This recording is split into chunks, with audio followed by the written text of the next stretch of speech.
If you know me, then you probably know that the First World War is likely my favorite area of study, rivaled only by the Swedish Empire.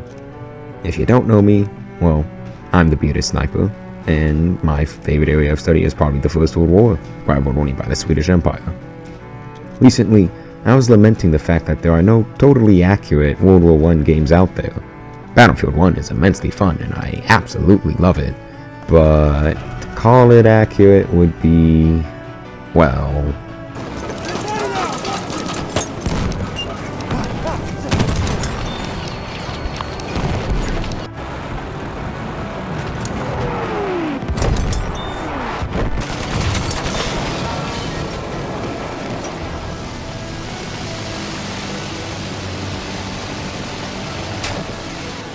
let's just say it's not the most accurate game out there. Verdun is another fun game that's more accurate, but it only captures the combat portion of the war. Any game that would want to be totally accurate to the First World War, of course, would mostly be sitting around in a trench, trying to survive off of army rations while not getting shot at, only to go over the top in an attack and face horrifying warfare. It wouldn't be very fun. But that's when it hit me. A game about World War I shouldn't be fun. It should be miserable. There's another game out there that works on a very similar philosophy, Pathologic 2. If you don't know about it, I highly recommend looking it up, though avoid story spoilers. It's a thoroughly engaging experience, even if the main emotion I got from playing it was dread. This game will be taking a lot of inspiration from that Russian title, so knowing about the mechanics in Pathologic 2 would help to visualize my concept, as well as let you see why I think this could work. Now, without further interruption, let's celebrate and discuss this idea.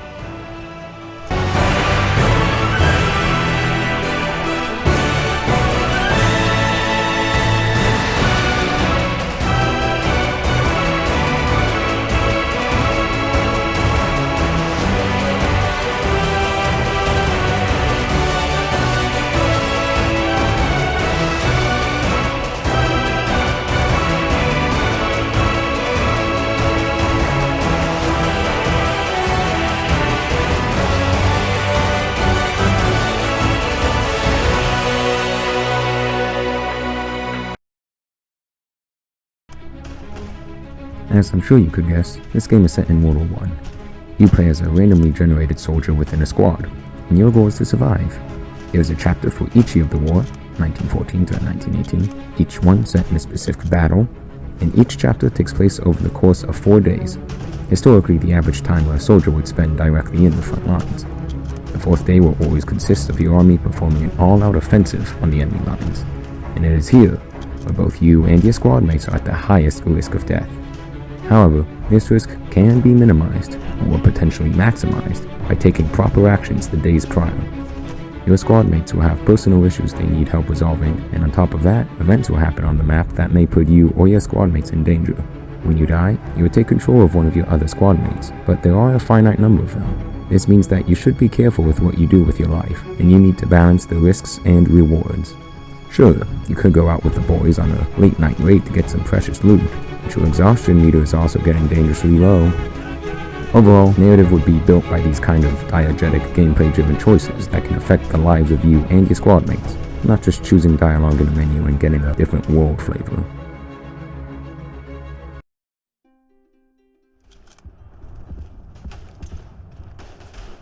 At the start of each chapter, you will begin within your lines, told what time the big assault on day 4 will commence, and then you will mostly be free to do what you want.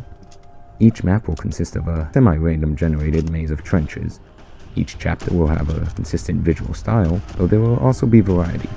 Some maps may have outlying farms and villages easily within walking distance, some can be in large forests, and then of course there'll be Passchendaele to serve as a desolate hellscape.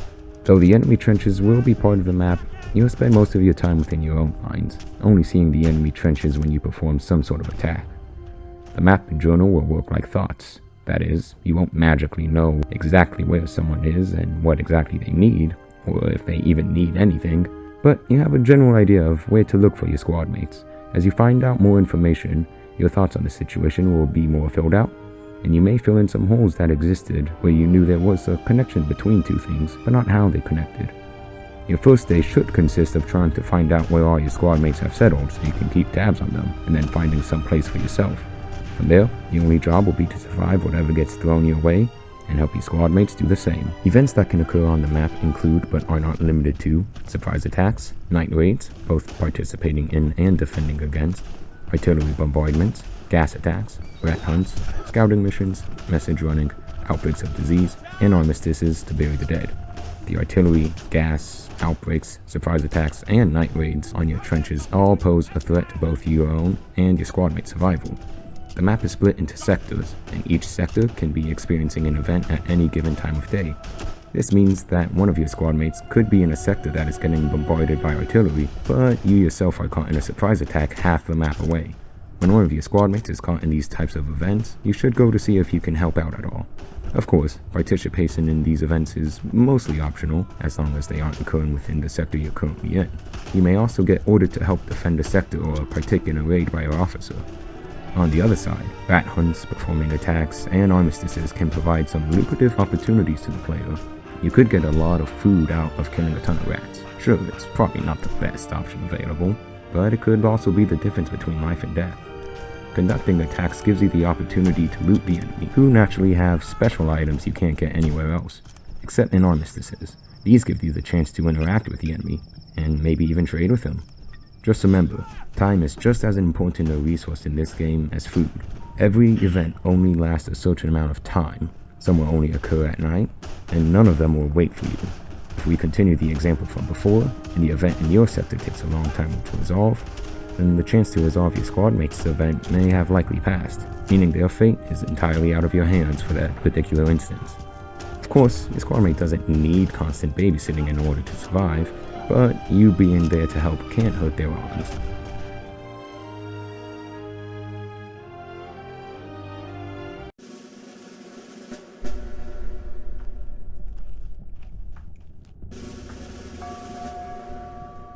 One of the central pillars to the gameplay is the survival aspects, and it should be driving how you decide to handle everything else in the game.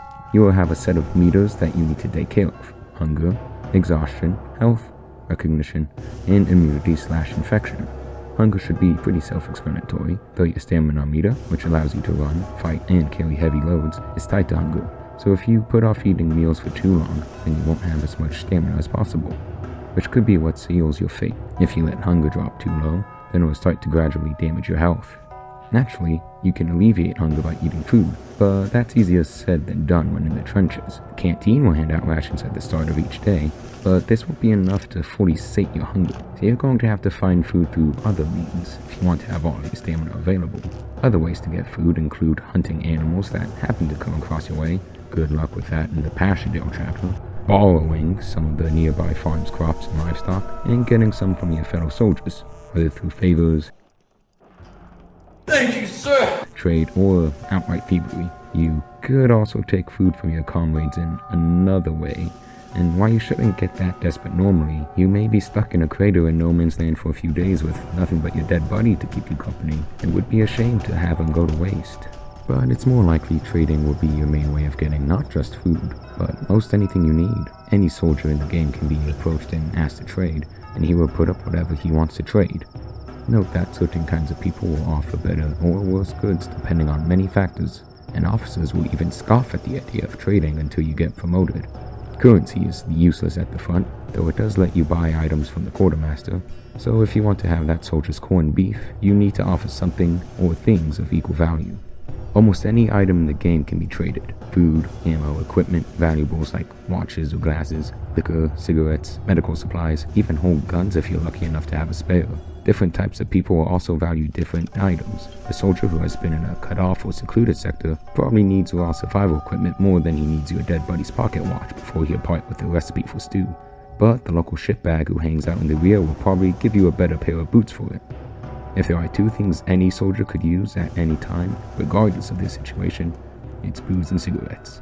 Cigarettes can be purchased from the quartermaster or found on almost any dead soldier, if the other scavengers haven't gotten to him first, and the typical soldier will likely give up half a loaf of bread if it means he gets a whole pack of ciggies. Alcohol is harder to come by, but can be given as a reward for successfully carrying out orders. Thus, you have many options not just to sate your hunger meter, but to get access to almost anything you may need. You just have to master the economy and try to trade up across multiple types of soldiers. Exhaustion is managed by sleeping and depleted by being awake. Go long enough without sleep and it will start to decrease your maximum health. But as stated before, certain events will only happen at night, and events can even occur without your knowledge if you sleep through them. Cigarettes can stave off the immediate effects of exhaustion for a short time, but there is no substitute for actual rest. This resource is fairly simple in concept, but overlooking it can cause injuries that can normally be shaken off to become life-threatening. However, if you try too hard to stay on top of it, then it's very likely you're missing out on some lucrative events. Enemy attacks in any form can interrupt your sleep, and it's never a good time to be waking up with a mouthful of mustard gas. Health is also a simple resource. Bad men hit you, your health goes down. If it drops to 0, then the character dies. It's a resource that's very easy to lose, yet difficult to recover. You'll be hard-pressed to find any proper medical equipment out in the field, and the quartermaster not only sells them at exuberant prices, but may also have to wait a day or two before the supplies comes in. On the flip side, if a rifle shot doesn't outright kill you, the next one is sure to. Bandages can be found or crafted, but these only stop the loss of health. Actually recovering it requires either medical supplies or a good night's rest with a full belly. Considering that both of these are exceedingly rare in the trenches, it's likely that you would be performing your duties with a small pool of health. Stamina is self-explanatory. Sprinting drains it and hunger shortens it. Immunity and infection is a bit more complicated. If you're currently healthy and you have an immunity meter, you want to keep this as high as possible by staying out of gas, not eating rotten food, avoiding areas with a large amount of dead bodies, and steering clear of sectors suffering from an outbreak. If you are unfortunate to have your immunity meter fully deplete, then it will be replaced by an infection meter. The higher this gets, the deadlier your current disease is, and different diseases have different effects. Trench foot will lower your maximum stamina, and if left unchecked, will leave you entirely unable to walk. Spanish flu isn't too deadly at first, but leave it unchecked and you'll be coughing up blood in no time, lowering your health each time. Similar to health, infection can be lowered with some home remedies. If you're brave enough to try them, they can just as easily raise it, but only entirely eradicated through expensive and hard-to-get medical supplies. Your officer doesn't care if your foot's about to fall off. He needs every man he can get over the top until he physically can't. If you let it fester too long, you'll get unlucky, or maybe lucky enough to have to be sent back to the lines for medical care, taking that character out of the fight, only maybe returning if they recover.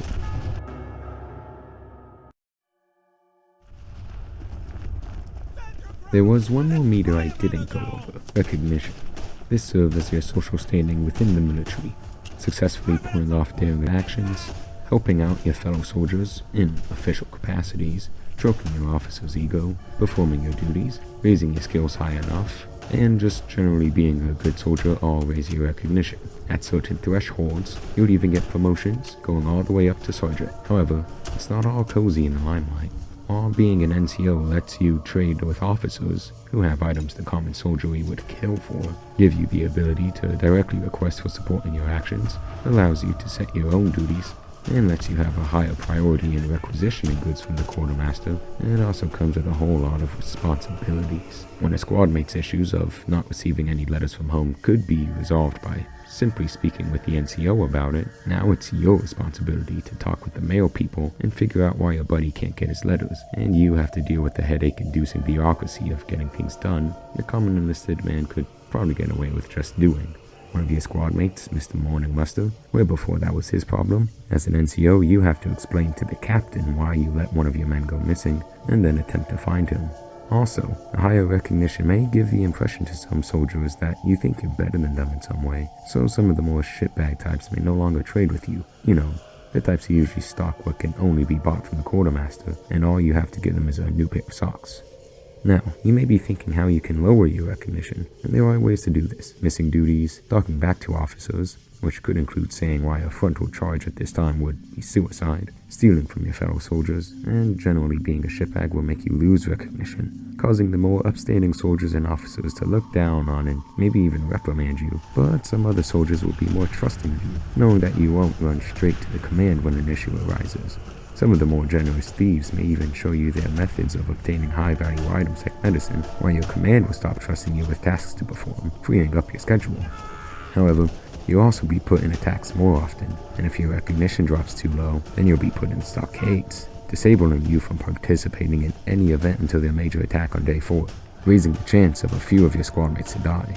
Thus, the game becomes a balancing act for your recognition. Just stay quiet and do what you're told, and your recognition will remain stable.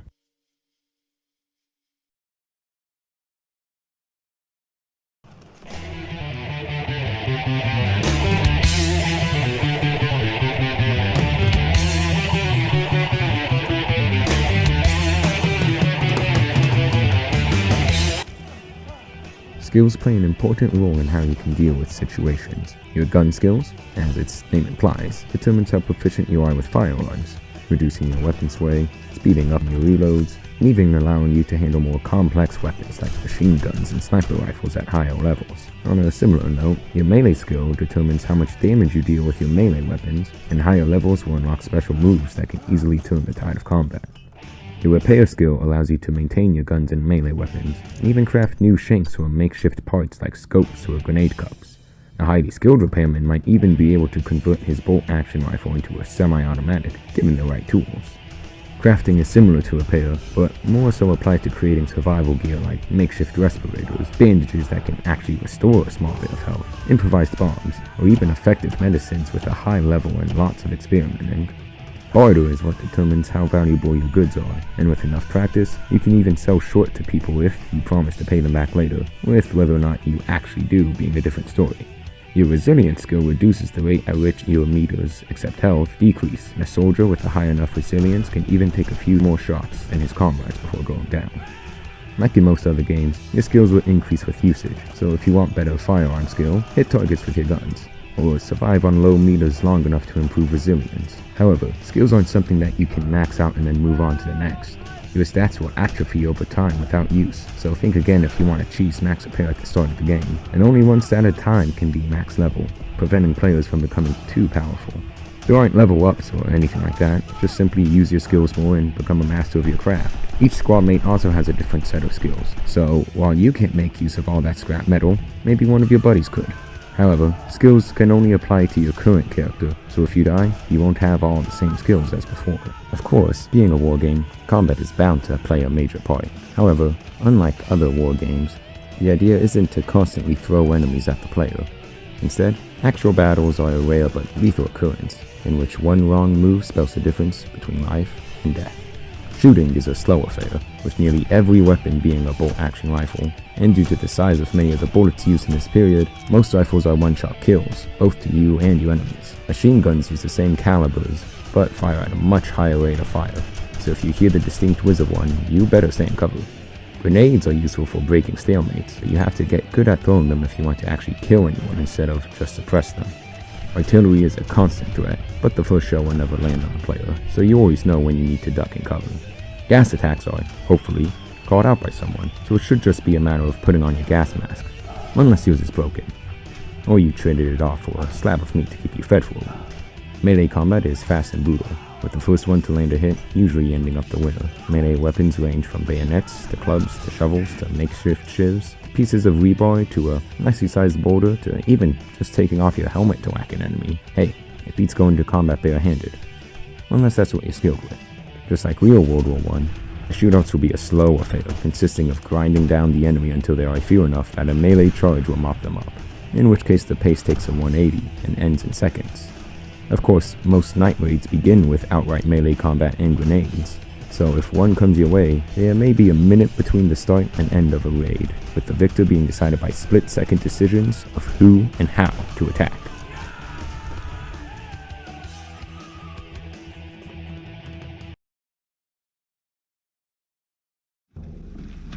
I've talked a lot about squad mates and how important they are, but what actually are they? As stated before, your squad is semi-randomly generated, so no two playthroughs are exactly the same when this is combined with the generated maps and events. Squad mates are bound to the player, so it's important to keep tabs on them whenever possible.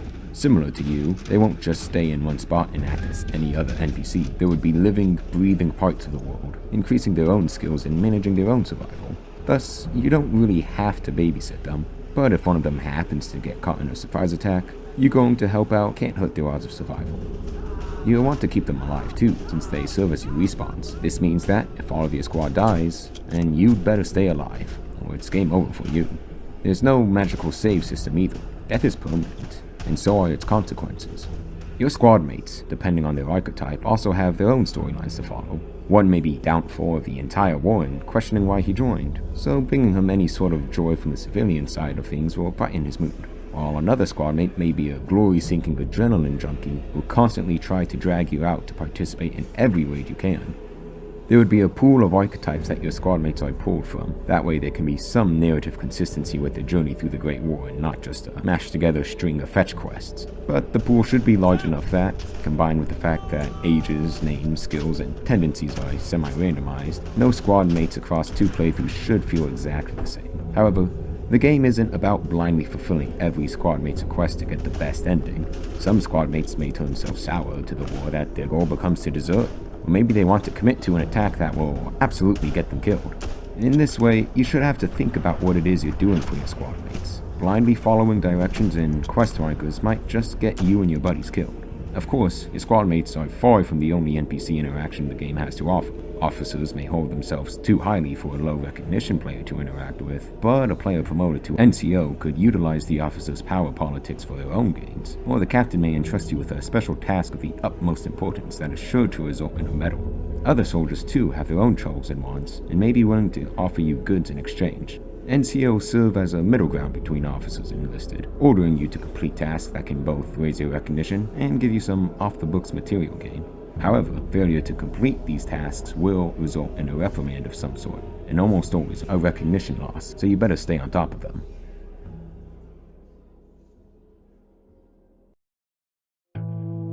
As for overarching narrative, there wouldn't really be any aside from the issues of your squad mates that can persist over the years, or the new ones that arise with time. Of course, playing as a semi-randomly generated squad mate yourself, you'll also have a myriad of issues that you need to deal with. Other than that though, there would be no overall quest other than that of survival. From the eyes of the common soldiery, war isn't about an intricate plot with far-reaching, world-changing consequences. It's about going through the motions, doing what you need to do to see tomorrow, and realizing that, if you were to die, the world may not even notice. With squad mates and yourself able to die at any second, it makes sense to have a multitude of endings, depending on who lived and who died, who got promoted or demoted, who won medals, who had their issues fully resolved or not, and who deserted if it came to that. After the 1918 chapter, there'd be an epilogue at a train station where you say one last goodbye to all of your surviving squad mates and discuss your plans for the future. Some may have been inspired to stay in the service, while others may adhere to their true calling. No matter what, everyone who returns will do so changed, and you will be able to see that change occur over the course of the 4 years of the Great War.